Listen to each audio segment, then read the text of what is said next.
किसी भी रिश्ते के अंदर 3 महीने, 3 साल और 30 साल बड़े इंपॉर्टेंट समझ जाते हैं। कहा जाता है कि पहले 3 महीने हर कोई बड़ी खुशी से अपने पार्टनर को या तो टॉलरेट करके या उसकी गलतियों को या उसकी आदत को सिर्फ समझने में ही गुजार देता है। 3 महीने से लेके 3 साल तक जिसने वक्त गुजार लिया टॉलरेट करके या अपने आप को अडॉप्ट करके या उसकी सिचुएशन के साथ अपने आप को मर्ज करने में या अपनी आदत दूसरे को सिखाकर, जिसने भी ये 3 साल गुजार लिए, हाईली पॉसिबल है, यानी बहुत ज़्यादा चांसेस हैं कि ये 30 साल भी बड़ी आसानी से काट लेगा।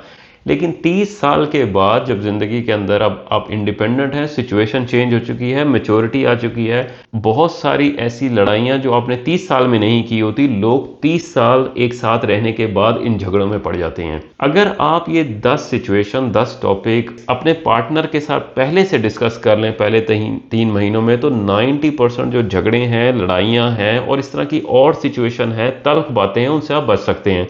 ये 10 मेन टॉपिक्स हैं क्या जिनको आपने पार्टनर के साथ आपको डिस्कस करना चाहिए शुरू के दिनों में। पहले नंबर पर है फाइनेंसेस क्या है, रिस्पॉन्सिबिलिटी क्या है, पैसे कौन ला रहा है, काम किसने करना है, घर का काम कौन करेगा।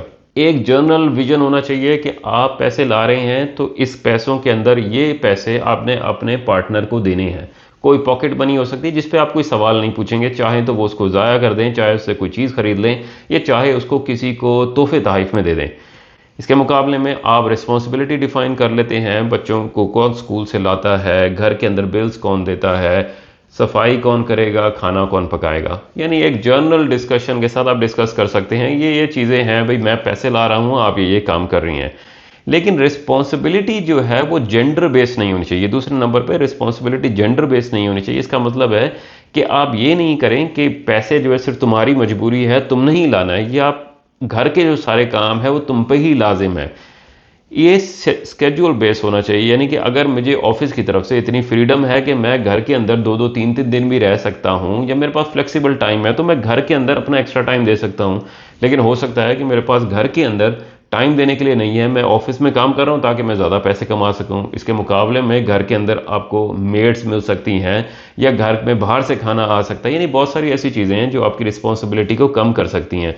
लेकिन डिफाइन रिस्पॉन्सिबिलिटी के साथ उसके अंदर जो फ्रीडम है कि आप मदद कर सकते हैं किसी के काम के अंदर उसको आसानी के लिए, वो स्केड्यूल बेस होना चाहिए। उसके अंदर उसे जेंडर बेस नहीं करें कि भाई बच्चों के पैम्पर मैं तब्दील नहीं करूंगा क्योंकि मैं मर्द हूं, मैं बच्चों को बाहर घुमाने नहीं लेके जाऊंगा क्योंकि मैं ऑफिस जाता हूं, मैं घर के अंदर किसी भी तरह की चीज़ों को अपनी जगह पर नहीं रखूंगा क्योंकि ये आपकी रिस्पॉन्सिबिलिटी है। यानी कि ये अगर आप इस तरह की चीज़ों को जेंडर बेस्ड डिसाइड करेंगे तो ज़िंदगी में हमेशा ही लड़ाइयाँ होंगी।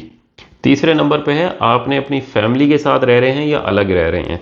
अगर फैमिली के साथ रहना आपकी मजबूरी है, जिसमें आपकी आपकी मदर है यानी सास है आपकी बीवी की, वो आपके साथ रह रही हैं और आपको रहना मजबूरी है, तो बाउंड्रीज डिफाइन कर लें।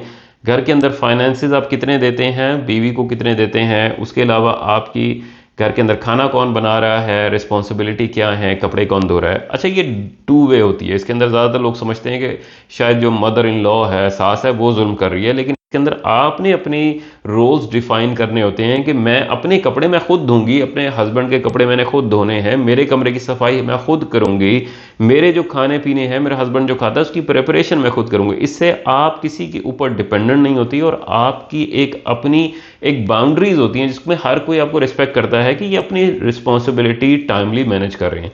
लेकिन जब आप किसी के ऊपर डिपेंडेंट होती हैं और उससे आप कोई किसी भी तरह का वक्त का या खाने पकाने का या कपड़े धोने का किसी भी तरह का एडवांटेज ले रहे होते हैं, तो अब आपके ऊपर भी रिस्पॉन्सिबिलिटीज आती हैं, लोग आपसे भी एक्सपेक्ट करते हैं। तो इस चीज़ को पहले से डिसाइड कर लें कि आपकी रिस्पॉन्सिबिलिटीज़ क्या होंगी। अगर आपने म्यूचुअल किसी जगह पर रहना है तो बाउंड्रीज क्या होंगी, और अगर पॉसिबल है किसी भी तरह के फाइनेंशियल सिचुएशन में तो रिकमेंडेड यही है कि आप अलग रहें, करीब कहीं रह सकती हैं लेकिन अलग रहें, ताकि एक अपना आपकी एक बाउंड्री हो जिसके अंदर आप अपनी चीज़ों को, अपने घर को अपने रूल्स के मुताबिक मैनेज कर सकें और अपने पार्टनर के साथ एक ट्रस्ट, इमोशंस और लव और रिस्पेक्ट का एक कल्चर के साथ उसकी एक बॉन्डिंग अपनी बना सकें, जो बहुत ज़रूरी होती है ज़िंदगी के पहले 2 से 3 सालों में। चौथे नंबर पे है कैरियर और माइग्रेशन, यानी कि आपका कैरियर क्या है, यानी कि आप किस फील्ड में हैं। यानी आप किसी रिश्ते में आए हैं और आप किसी गवर्नमेंट यूनिवर्सिटी में पढ़ा रहे थे या फिर आप किसी अच्छी जगह जॉब कर रहे थे, अपना माइंड पहले से बता दें कि मैं इस जॉब से खुश हूं या नहीं हूं। हो सकता है आप कुछ दिनों के बाद कहें नहीं मुझे तो ये जॉब करनी नहीं थी, मैंने जो है किसी जगह रेडी लगानी थी, मैंने जो है यहाँ पर किसी रियल स्टेट में काम करना था। तो इस सिचुएशन को या तो रिश्ते से पहले या शुरू के दिनों में डिस्कस कर लें, बता दें, और एकदम से ऐसी डिसीजन अपने पार्टनर को लिए बगैर ना लें, क्योंकि आपका जो रिश्ता था, आप जिस कोलैबोरेशन में आए थे, उसके अंदर ये एक बहुत बड़ा फैक्टर था कि आपका कैरियर क्या है, आप पैसे कितने लाते हैं और आपका फ्यूचर किस तरह है। इसी तरह आपका अगर इरादा था इलाका बदलने का, मुल्क छोड़ने का, तो इस चीज़ों को शुरू में डिस्कस कर लें, क्योंकि ज़्यादातर लोग रिश्ते के बाद समझते हैं कि हम यहाँ से अब चले जाएंगे बाहर के मुल्क में या किसी और इलाके में, कोई फ़र्क नहीं पड़ता रिश्ते के अंदर हम टाइम दें या नहीं दें, हम पैसे भेज रहे हैं। जो पहले 3 से 4 साल की बॉन्डिंग है, अगर वो आप मिस कर दें तो अगले जितने भी साल हैं उसके अंदर सिर्फ आप एक सोर्स ऑफ इनकम होते हैं, आप पैसा देते हैं, आपकी एक रिस्पॉन्सिबिलिटी है। आपका जो एक शरीक हयात के साथ ट्रस्ट है, रिलेशन है, वो कभी भी नहीं बन पाता। 5वें नंबर पे है मज़हब और ट्रेडिशंस।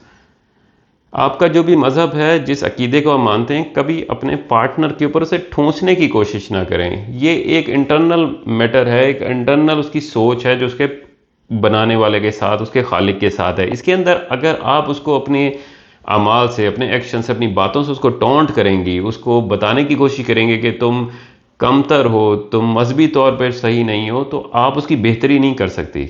इसके इसमें आप अपनी फ्रीडम रखें। इसी तरह जो आपकी इलाकाई रस्में हैं, आप डिफरेंट इलाके में पैदा हुई हैं, आपके ख़ानदान की डिफरेंट रसूमात हैं, उसको पहले से डिस्कस कर लें कि ये चीज़ें हम पसंद करते हैं या आपसे एक्सपेक्ट की जा रही हैं। अगर नहीं भी करता तो पहले से आपको आइडिया होना चाहिए कि आप दूसरे के साथ किस हद तक एक्सपेक्टेशन रख सकते हैं। अमूमन मज़हब के मामले में, कल्चर के मामले में ये टॉपिक कम डिस्कस किया जाता है, लेकिन अपनी बातों से और अपने एक्शन से दूसरे को हमेशा जताया जाता है कि आपके अंदर कोई ना कोई कमी या खामी है। 6ठे नंबर पे जो आजकल बहुत कॉमन है वो है सोशल मीडिया की प्राइवेसी। आप अपने अकाउंट को, अपने मोबाइल को अपने पार्टनर के साथ शेयर करते हैं या नहीं करते? कर लें तो अच्छा है, लेकिन अगर आप नहीं करते तो उसके अंदर बाउंड्रीज डिसाइड कर लें, बता लें। यानी कि अगर आपका पार्टनर आपको शक करने लगता है तो उस टाइम पर आपको अपने मोबाइल, अपनी एक्सेस को दूसरे को दे देनी चाहिए। क्योंकि अगर अब शक का फैक्टर आ गया, ट्रस्ट खत्म हो गया, तो अब आपका पूरा रिश्ता बैलेंस नहीं हो सकता, तवाजुन में नहीं आ सकता। तो अगर आप नॉर्मल यूज़ कर रही हैं, एक दूसरे के साथ चीज़ों को शेयर भी करती हैं, वो देख भी सकता है, किसी हद तक इसके अंदर दोनों पार्टनर को कोई एतराज़ नहीं होता, और बहुत ही कम है कि पार्टनर आपसे पासवर्ड पूछे या आपके मोबाइल में छुप कर देखे।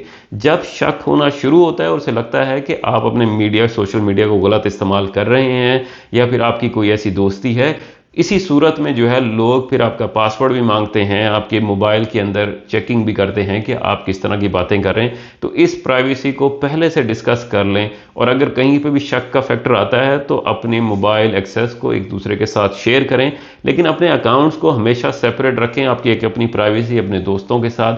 अमूमन लोग शादी में आके बहुत ज़्यादा मोहब्बत में होते हैं और एक कॉमन अकाउंट बना लेते हैं कि ये हम मियाँ बीवी का अकाउंट है, हम इसके साथ ही दुनिया के साथ बातें करेंगे। अपनी प्राइवेसी को अलग रखें, लेकिन एक दूसरे के साथ कभी भी शक होना शुरू हो तो अपने पासवर्ड्स को, अपने मोबाइल को ओपन रखें, ताकि लोग उसके अंदर देख सकें, यानी आपका पार्टनर, और शक का फैक्टर ना आए। 7वें नंबर पे एक बड़ा ही कॉम्प्लिकेटेड पार्ट है, यह है कम्युनिकेशन स्टाइल। अमूमन लोगों की कम्युनिकेशन स्किल्स बहुत बुरी होती है। अमूमन मर्द जो है वो अथॉरिटी शो करता है, जिसकी बेस पर म्यूचुअल कम्युनिकेशन नहीं हो सकती। यानी आप शुरू में ही अपना लहजा ऐसे रखें कि मैं ही सरबराह हूं, मैं ही सब कुछ मैनेज करूंगा, और तुम्हारी जो सोच है वो हकीर है, यानी कि आपकी सोच की, आपकी जो राय है उसका मानी नहीं है, उसकी कोई वजन नहीं है। तो इस ग्राउंड्स पर आप पार्टनर के साथ किसी भी अच्छी कम्युनिकेशन या किसी अच्छे गोल पर नहीं पहुंच सकते। अपने लॉजिक्स और इमोशंस को बैलेंस में रखें। इसके अंदर अमूमन मर्द अथॉरिटी और लॉजिक को यूज़ करते हैं किसी के ऊपर राय ठोंसने के लिए, और इसी तरह औरतें जो हैं अपना मकसद हासिल करने के लिए इमोशंस को यूज़ करती हैं। वक्ती तौर पे शायद आपको फ़ायदा मिल जाए, लेकिन लॉन्ग टर्म में जब भी आपको एक ख़ास लेवल की मैच्योरिटी मिलेगी, आप देखेंगे कि इन तमाम तरह की कम्युनिकेशन का आपकी ज़िंदगी में हमेशा नेगेटिव इफेक्ट होता है। 8वें नंबर पे है आपकी टाइम मैनेजमेंट।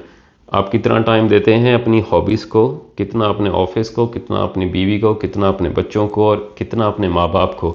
एक ख़ास वक्त अगर आप देते आए हैं शादी से पहले भी, तो शादी के बाद भी कोशिश करें उतना टाइम या उसके बराबर का किसी भी तरह से उसको मैनेज करके ज़रूर दें। अगर आप एक दिन में हर बात करते थे अपने माँ बाप से, तो कोशिश करें हर दिन उसी टाइम माँ बाप से, बहन भाइयों से बात करें। अगर अपनी हॉबीज़ को आप ज़्यादा टाइम देते थे, तो उसके अंदर से कमी करके अपने वाइफ को, अपने पार्टनर को टाइम दें। अपने ऑफिस के अंदर टाइम को मैनेज करें। लेकिन हमेशा ये समझना कि आपकी पुअर टाइम मैनेजमेंट या आपकी जो मजबूरियां हैं ऑफिस की वजह से, अब तमाम जो लोग हैं जो आप पे डिपेंडेंट थे, वो उन पे इम्पैक्ट होगा, उनकी लाइफ ख़राब होगी, और वो वही समझें कि आपके पास ज़्यादा वर्कलोड है। तो ये गलत होगा। आपने अगर अभी नहीं दे सकते, हफ्ते में नहीं दिया, तो उसको मैनेज करें। किसी एक ख़ास वक्त में अगर आप मसरूफ़ हैं तो उसको मैनेज करें, ताकि लोगों को एहसास हो कि आप उनके साथ इंसाफ करते हैं टाइम के लिए। 9वें नंबर पर है बच्चों के बारे में। बच्चे जो हैं वो इतना कॉम्प्लिकेटेड इशू है, और ज़्यादातर लोग जो बड़ी अच्छी ज़िंदगी गुजार रहे होते हैं, यहाँ तक कि यूरोपियन भी, जिनकी म्यूचुअल अंडरस्टैंडिंग बहुत अच्छी होती है, बच्चों के मामले पे उनकी ज़िंदगी में बहुत सारे लड़ाइयाँ और झगड़े होते हैं। एजुकेशन कहाँ होगी, इनकी तरबियत किस तरह होगी, ये खाने में क्या खाएंगे, सोएंगे किस टाइम पर, इसके अंदर मर्द जो है अपना इन्फ्लुएंस उन तमाम चीज़ों पर कम से कम रखे जिस पे औरत जो है अथॉरिटी समझती है। जिस तरह खाने में क्या देना है बच्चों को, किस टाइम पर सुलाना है, उनको क्या पहनाना है, ये वो चीज़ें हैं जिसको औरतें हमेशा से इंजॉय करती आई हैं। उनकी इमोशनल फीलिंग उसके साथ होती हैं कि वो पहनता कैसा है, दिखता कैसा है। इसके अंदर आप उनको फ्रीडम दें, उनको फाइनेंशियली सपोर्ट करें, इससे उनकी ज़िंदगी के अंदर बहुत अच्छा इम्पैक्ट आएगा। और एजुकेशन के मामले में अगर आपको लगता है कि कोई स्कूल बेहतर है, कोई जगह बेहतर है, मदरसा बेहतर है, तो उसमें म्यूचुअली आप डिस्कस करें कि किस तरह करना है। गोल ये होना चाहिए कि आपका रिलेशन अच्छा रहे और बच्चे जो हैं उससे सीखें और बड़े हों। अमूमन लोग बच्चों के बाद अपने, क्योंकि रिश्ते के अंदर खामियां होती हैं, परेशानियां चल रही होती हैं, इन टॉपिक्स को अवॉइड करने के लिए बच्चों के साथ अटैच हो जाते हैं, ताकि पार्टनर के साथ बात ही ना करनी पड़े, उसके साथ डिस्कस ही ना करने पड़े, और अलग अकेले ही डिसीजन लेते रहते हैं। और उनको लगता है कि ये अपने रिश्ते के साथ वो अच्छा कर रहे हैं, या वो एक लॉयल्टी शो कर रहे हैं अपने बच्चों की तरबियत में। अभी भी याद रखें कि बच्चे होने के बावजूद भी आपका जो मेन फोकस है वो आपका पार्टनर ही होना चाहिए। बच्चे आपकी तरबियत म्यूचुअल ग्राउंड से बहुत सारी चीज़ें सीखते हैं, ना कि आप अकेले होकर उनको बताएं कि हम बेहतर हैं या आपका पार्टनर जो है आपकी तरबियत के लिए बेहतर है। लास्टली, जितने भी रिलेशनशिप्स हैं उनको अच्छा चलाने के सिर्फ 3 ही असूल हैं। आपने रिस्पेक्ट देनी है, आपने अप्रिशिएट करना है, और आपने मोहब्बत करनी है। इन्हीं 3 की बेसिस पर ही तमाम तरह के रिलेशंस चलते हैं। हमेशा कोशिश करें, अप्रिशिएट करें पार्टनर को कि वो पैसे ला रहा है या घर के अंदर फाइनेंशियल चीज़ें मैनेज कर रहा है। आप भी इसी तरह उसको अप्रिशिएट करें कि घर के अंदर सफाई है, खाना बन रहा है, बच्चों के कपड़े हैं, बच्चों के लंच बॉक्सेस तैयार हो रहे हैं। मोहब्बत, कुछ अच्छे अल्फाज बोल लें, उनको कहीं बाहर ले जाएं, घुमा लें, कब महीने में हो सकता है, हफ्ते में हो सकता है, लेकिन 1-2 मिनट दिन के अंदर भी दे दें तो आपकी ज़िंदगी के अंदर बहुत बेहतरी आ सकती है। और जो लास्टली रिस्पेक्ट का मामला है, ख़ास तौर पे मर्द भूखे होते हैं रिस्पेक्ट के। अगर आपको उनसे इज्जत से बात कर लें तो वो तमाम ख्वाहिशात भी आपकी पूरी कर देंगे, शायद जो वैसे ना करते। तो रिस्पेक्ट, मोहब्बत और अच्छे खलूस और अप्रिसिएशन के साथ कोशिश करें कि आपके रिश्ते बेहतर हो सकें। और इन 10 टॉपिक्स को, 10 सिचुएशन को अगर अभी तक डिस्कस नहीं किया तो डिस्कस कर लें, और नहीं तो अपने बच्चों को ज़रूर सिखाएं कि शादी के बाद इन 10 टॉपिक्स को ज़रूर अपने पार्टनर के साथ डिस्कस कर लें। अपनी राय दीजिएगा कि आपके मुताबिक अच्छा रिलेशन चलाने के लिए क्या चीज़ ज़रूरी होती है, और इन 10 फैक्टर्स के अलावा भी कोई ऐसी चीज़ है जो आपका रिश्ता बेहतर कर सकती है।